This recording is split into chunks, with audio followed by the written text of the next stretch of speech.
Good day to all. வாங்க மேக்ஸை புரிஞ்சு படிப்போம்.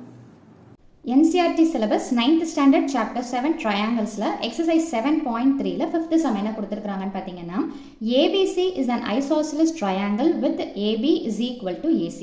அதாவது ஐசோசலஸ்னா என்ன அர்த்தம்னு பார்த்தீங்கன்னா ரெண்டு சைட்ஸ் ஈக்குவலாக இருக்கிறது தான் நம்ம ஐசோசலஸ் அப்படின்னு சொல்லிட்டு சொல்லுவோம்.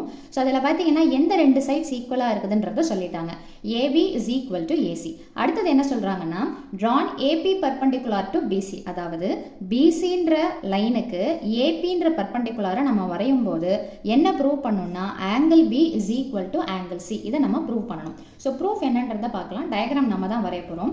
BCக்கு பர்பண்டிகுலர் வரைகிறதுனால BCயை பேஸ் ஆகவும் ஏவை மேலே இருக்கக்கூடிய பாயிண்டாகவும் நம்ம மார்க் பண்ணிக்கிறோம். ஸோ அப்போ ஏபிசின்ற ட்ரையாங்கிளில் ஏபியும் ஏசியும் ஈக்குவல் அப்படின்னு சொல்லிட்டு கொஸ்டினில் கொடுத்துருக்கிறத நம்ம இந்த மாதிரி மார்க் பண்ணிக்கிறோம். அதே மாதிரியே பார்த்தீங்கன்னா ஏபின்றது பர்பண்டிகுலர் எதுக்குன்னு பார்த்தீங்கன்னா பிசிக்கு பர்பண்டிகுலர், அதையும் எடுத்து வரைஞ்சிக்கிறோம். இப்போ என்னென்னு பார்த்தீங்கன்னா இது ஒரு ட்ரையாங்கிள், இது ஒரு ட்ரையாங்கிள் எடுத்து தனித்தனியாக வரைஞ்சிக்கிறோம். That is A B B A B C. ஸோ இந்த ரெண்டு ட்ரையாங்கிள் எடுத்து நம்ம என்ன சொல்லலாம் அப்படின்னு பார்த்தீங்கன்னா first angle A B B is equal to angle ABC.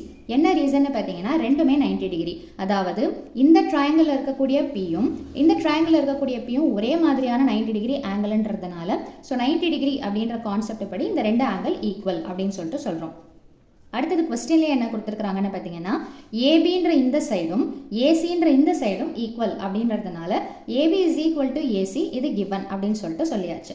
அடுத்தது பார்த்தீங்கன்னா ரெண்டுத்துக்குமே காமனான ஒரு சைடு என்னென்னு பார்த்தீங்கன்னா ஏபின்ற இந்த சைடு. ஸோ ரெண்டு ட்ரையாங்கிளுக்கும் காமனாக இருக்கிறது ஏபி. ஸோ அது ரீசன் என்னென்னு எடுத்து எழுதுறோம்னு பார்த்தீங்கன்னா காமன். ஸோ 90 டிகிரியை பேஸ் பண்ணி நம்ம வந்துட்டு ப்ரூவ் பண்ணுறதுனால ஸோ இந்த ரெண்டு ட்ரையாங்கிளும் என்னென்னு பார்த்தீங்கன்னா கான்குருவென்ட். எந்த ரூல் படின்னு பார்த்தீங்கன்னா யூசிங் RHS கான்குருவன்ஸ் ரூல் படி. ஸோ இந்த மாதிரி இருக்கும்போது அவங்க கேட்குற இந்த ஆங்கிள் பியும் ஆங்கிள் சியும் நம்ம ஈக்குவல்னு சொல்லலாம். என்ன ரீசன் அப்படின்னு பார்த்தீங்கன்னா CPCT corresponding parts of the congruent triangles concept படி angle B is equal to angle C. இதை தான் அவங்க ப்ரூவ் பண்ண சொல்லி கேட்டது.